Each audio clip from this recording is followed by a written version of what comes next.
Okay. ಟೋನಿಫಿಕೇಶನ್ ಅಂತಂದ್ರೆ ನೀವು ಟೋನಿಫೈ ಅಂತ ಹೇಳ್ಬಿಟ್ಟು ಬರೆಯೋದು ಬೇಕಾಗಿಲ್ಲ.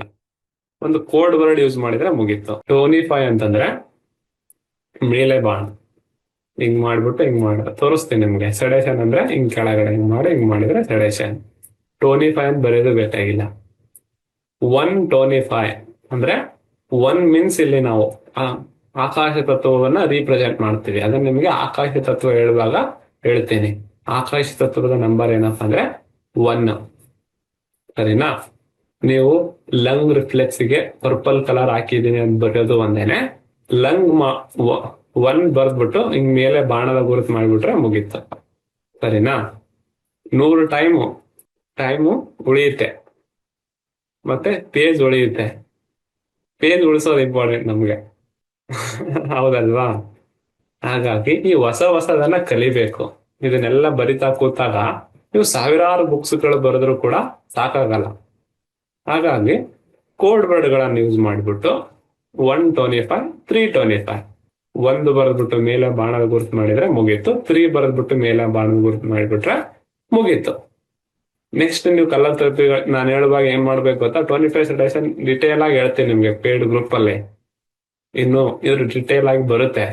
ಬರ್ದ್ಬಿಟ್ರೆ ನೋಡಿ 10 ಟೈಮ್ 10 ಪೇಜ್ ಬರೆಯೋದು 1 ಪೇಜ್ ಅಲ್ಲಿ ಮುಗಿಯುತ್ತೆ. ನೆಕ್ಸ್ಟ್ ಎಲ್ಲ ಹಿಂಗೇನೆ ಮಾಡ್ಬೇಕು ನಿಮ್ಗೆ. ಟೋನಿಫಿಕೇಶನ್ ಸೆಡೇಷನ್ ಬಗ್ಗೆನೇ ಒಂದು ಕ್ಲಾಸ್ ಇರುತ್ತೆ. ನಿಮ್ಗೆ ಇಂಟ್ರೊಡಕ್ಷನ್ ಕೊಡ್ತಾ ಇದ್ದೀನಿ ಅಷ್ಟೇನೆ. ಸರಿನಾ? ನಾನ್ ನೆಕ್ಸ್ಟ್ ಕ್ಲಾಸ್ ಹೇಳುವಾಗ ಏನ್ ಮಾಡ್ತೀನಿ, ಆಕಾಶ ತತ್ವ, ಕೆಮ್ಮು ನೆಗಡಿ ಶೀತ ಜ್ವರ ಬಂದಿತ್ತಂದ್ರೆ ಲಂಗ್ ರಿಫ್ಲೆಕ್ಸ್ಗೆ ಪರ್ಪಲ್ ಕಲರ್ ಹಾಕಿ ಅಂತ ಹೇಳ್ತೀನಿ. ನೀವು ಬರಿಬಾರ್ದು. ನೀವೇನ್ ಮಾಡ್ಬೇಕು, 1 ಬರೆದ್ಬಿಟ್ಟು ಮೇಲೆ ಬಾಣ ಗುರುತು ಮಾಡಿಬಿಡ್ಬೇಕು. ಅರ್ಥ ಆಯ್ತಾ?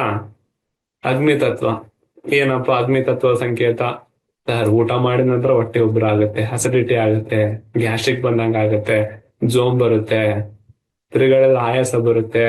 ಅವಾಗ ನಾನು ಹೇಳ್ತೀನಿ ನೋಡಮ್ಮ, ಲಿವರ್ ಕೋಲ್ಡ್ನೆಸ್ ಆಗಿರುತ್ತೆ, ಕಿಡ್ನಿ ಕೋಲ್ಡ್ನೆಸ್ ಆಗಿರುತ್ತೆ. ಲಿವರು ಕಿಡ್ನಿ ಕೋಲ್ಡ್ನೆಸ್ ಆಗಿರುತ್ತೆ. ಆ ಲಿವರು ಮತ್ತು ಕಿಡ್ನಿಯಲ್ಲಿ ಕೋಲ್ಡ್ನೆಸ್ ಕಮ್ಮಿ ಮಾಡ್ಲಿಕ್ಕೆ ನಾವು ಲಿವರ್ ರಿಫ್ಲೆಕ್ಟ್ಗೆ ಸ್ಕೈ ಬ್ಲೂ ಕಲರ್ ಹಾಕ್ಬೇಕು, ಮತ್ತೆ ಕಿಡ್ನಿ ರಿಫ್ಲೆಕ್ಸ್ಗೆ ಯೆಲ್ಲೋ ಅಥವಾ ಸ್ಕೈ ಬ್ಲೂ ಕಲರ್ ಹಾಕ್ಬೇಕಂತ ಹೇಳ್ತೀನಿ. ಅವಾಗ ನೀವೇನ್ ಮಾಡ್ಬೇಕು, ಅಗ್ನಿ ತತ್ವ ಅಲ್ವಾ, ಲಿವರ್ ಎಲಿಮೆಂಟ್ ಅಂದ್ರೆ 325 425 ಮುಗೀತು. ಲಿವರ್ ಫ್ಲೆಕ್ಸ್ಗೆ ಸ್ಕೈ ಬ್ಲೂ ಕಲರ್ ಹಾಕಿ ನಾನು ಬರೆಯೋದಕ್ಕಿಂತ 325 425 4 ಅಂತ ಒಂದು ಅಕ್ಷರ ಬರೆದ್ಬಿಟ್ಟು ಸಂಖ್ಯೆ ಬರೆದ್ಬಿಟ್ಟು ಹಿಂಗ್ ಅಂದ್ಬಿಟ್ರೆ ಮುಗೀತು. ಮೇಲೆ ಬಾಣದ ಗುರುತು. ಸೆಡೇಷನ್ ಅಂದ್ರೆ ತೆಳಗಿನ ಬಾಣದ ಗುರುತು.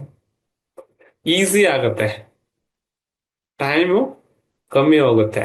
ಟೈಮ್ ಕಮ್ಮಿ ಹೋಗೋದಕ್ಕಿಂತ ನಿಮಗೆ ಒಂದು ಪ್ರೋಟೋಕಾಲ್ ರೆಡಿ ಮಾಡ್ಲಿಕ್ಕೆ ಬೆಸ್ಟ್ ಆಗುತ್ತೆ. ನೀವೆಲ್ಲದಕ್ಕೂ ಕೈ ತುಂಬಾ ಬಣ್ಣ ಹಚ್ಬಿಟ್ಟು ಅಥವಾ ಒಂದು ವೈಟ್ ಶೀಟ್ ತಗೊಂಡ್ಬಿಟ್ಟು ಎಲ್ಲದಕ್ಕೂ ಒಂದೊಂದು ಕಲರ್ ಬರಿಬಾರದು. ಅದು ಎಲ್ಲರಿಗೆ ವರ್ಕ್ ಆಗಲ್ಲ. ಕೆಲವೊಬ್ರಿಗೆ ತಲೆನೋವು ಲಿವರ್ ಹೀಟ್ ಇಂದ ಬರುತ್ತೆ, ಕೆಲವೊಬ್ರಿಗೆ ಲಿವರ್ ಕೋಲ್ಡ್ ಇಂದ ಬರುತ್ತೆ. ನೀವು ಮೊನ್ನೆ ಯಾವ್ದಪ್ಪ 11:30 ಕ್ಲಾಸಿಗೆ ಅಟೆಂಡ್ ಆದಾಗ ಗೊತ್ತಿರುತ್ತೆ, ಯೂರಿನೇಷನ್ ಬಗ್ಗೆ ಮಾತಾಡಿದ್ವಿ. ಮತ್ತೆ ಅದು ಯೂಟ್ಯೂಬ್ ಅಲ್ಲಿ ಅಪ್ಲೋಡ್ ಮಾಡಿದ್ದೀನಿ. ಎಲ್ಲಾ ಮೂತ್ರದ ಸಮಸ್ಯೆಗೆ ಕಲರ್ ಥೆರಪಿ ಮರ್ಮ ಚಿಕಿತ್ಸೆಯಿಂದ ಪರಿಹಾರ ಅಂತ ಹೇಳ್ಬಿಟ್ಟು ನಾನು ಟೈಟಲ್ ಕೊಟ್ಬಿಟ್ಟು ಅದನ್ನ ಮತ್ತೆ ಅಪ್ಲೋಡ್ ಮಾಡಿದ್ದೀನಿ. ಯಾರು ಅಟೆಂಡ್ ಆಗಿಲ್ಲ ಅದನ್ನ ಕೇಳಿ. ಅಲ್ಲಿ ನಾನು ಏನ್ ಮಾಡಿದ್ದೀನಿ, ಲಿವರ್ ಕೋಲ್ಡ್ ಇಂದನೂ ಮೂತ್ರದ ಸಮಸ್ಯೆ ಬರುತ್ತೆ, ಲಿವರ್ ಹೀಟ್ ಇಂದನೂ ಮೂತ್ರದ ಸಮಸ್ಯೆ ಬರುತ್ತೆ, ಯೂರಿನೇಷನ್ ಡಿಸಾರ್ಡರ್ ಬರುತ್ತೆ ಅನ್ನೋದನ್ನ ಡಿಟೇಲ್ ಆಗಿ ನಾನು ಹೇಳಿದ್ದೀನಿ. ಮತ್ತೆ ನಿಮ್ ಕಡೆಯಿಂದ ಆನ್ಸರ್ ತಗೊಂಡ್ಬಿಟ್ಟು ಕೋಲ್ಡ್ ಹೀಟ್ ಅಂತ ಕೇಳ್ತೀನಿ. ಒಂದಿಷ್ಟು ಜನ ಕೋಲ್ಡ್ ಅಂತೀರಿ, ಕೆಲವೊಂದು ಜನ ಹೀಟ್ ಅಂತೀರಿ. ಅದರಲ್ಲಿ 3 ಜನ ಆನ್ಸರ್ ಕರೆಕ್ಟ್ ಮಾಡ್ತೀರಿ. ಯಾರು? ಬೋತ್ ಅನ್ನೋರು, ರಾಮ ಪಲ್ಲದ್ ಅನ್ನೋರು, ಪವಿತ್ರ ಅನ್ನೋರು, ಇನ್ನೊಬ್ರು. 3 ಜನ ಏನ್ ಮಾಡ್ತೀರಪ್ಪ ಅಂದ್ರೆ ಸರಿಯಾದ ಆನ್ಸರ್ ಮಾಡ್ತೀರಾ. ರಿಮೈನಿಂಗ್ ಎಲ್ಲರೂ ಕೋಲ್ಡ್ ಕೋಲ್ಡ್ ಕೋಲ್ಡ್ ಕೋಲ್ಡ್ ಅಂತ ಹೇಳಿ ಹೇಳ್ಬಿಡ್ತೀರಾ. ನಿಮ್ ತಲೆಯಲ್ಲಿ ಏನ್ ಬಿದ್ದಿದೆಯಪ್ಪ ಅಂದ್ರೆ ಡಿಸೀಸ್. ಮೋಷನ್ ಆಗ್ತಾ ಇಲ್ಲ, ಹೀಟು. ಅಸಿಡಿಟಿ ಬಂದಿದೆನಾ, ಕೋಲ್ಡ್. ಏರ್ ಫಾಲ್ ಆಗ್ತಾ ಇದೆನಾ, ಹೀಟು. ಕಿಡ್ನಿ ಸ್ಟೋನ್ ಆಗಿದೆನಾ, ಹೀಟು. ನೀವೇನ್ ಮಾಡಿದಿರಿ ಅಂತಂದ್ರೆ ಫಿಕ್ಸ್ ಆಗಿದ್ದೀರಿ. ಆ ಫಿಕ್ಸ್ ಆಗ್ತಿರಲ್ವಾ, ಒಂದ್ಸಲ ವರ್ಕ್ ಆಗತ್ತೆ, ಒಂದ್ಸಲ ವರ್ಕ್ ಆಗಲ್ಲ. ಮೋಷನ್ ಹೀಟ್ ಇಂದ ಬಂದಿತ್ತು, ನೀವು ಹೀಟ್ ಆಗಿದೆ, ಮೋಷನ್ ತೊಂದರೆ ಬರೋದು ಹೀಟ್ ಇಂದ ಅಂತ ಬರ್ಕೊಂಡು, ಮೋಷನ್ ತೊಂದರೆ ಬರೋದು ಹೀಟ್ ಇಂದ ಅಂತ ತಿಳ್ಕೊಂಡು ನೀವು ಗ್ರೀನ್ ಕಲರ್ ಹಾಕ್ತೀರಾ. ನಿಮ್ಮ ಹತ್ರ 10 ಜನ ಬರ್ತಾರೆ, 5 ಜನಕ್ಕೆ ವರ್ಕ್ ಆಗುತ್ತೆ, 5 ಜನಕ್ಕೆ ವರ್ಕ್ ಆಗಲ್ಲ. 5 ಜನಕ್ಕೆ ಯಾಕೆ ವರ್ಕ್ ಆಗುತ್ತೆ ಅಂದ್ರೆ ಅವ್ರು ಹೀಟ್ ಇಂದ ಆಗಿತ್ತಂದ್ರೆ ವರ್ಕ್ ಆಗುತ್ತೆ. ಡಿಪೆಂಡ್, ಕೋಲ್ಡ್ ಇಂದ ಆಗಿತ್ತಂದ್ರೆ ವರ್ಕ್ ಆಗಲ್ಲ. ಸರಿನಾ? ಹಾಗಾಗಿ ನೋ ಫಿಕ್ಸ್ಡ್ ಪ್ರೋಟೋಕಾಲ್ಸ್. ಯಾವುದೇ ಕಾಯಿಲೆಗೆ ಫಿಕ್ಸ್ಡ್ ಅಂತೇಳಿ ಪ್ರೋಟೋಕಾಲ್ ಇಲ್ಲ.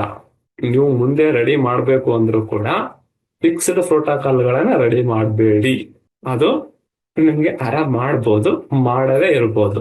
70% ಮಾಡಲ್ಲ, 30% ಮಾಡುತ್ತೆ. ಸರಿನಾ?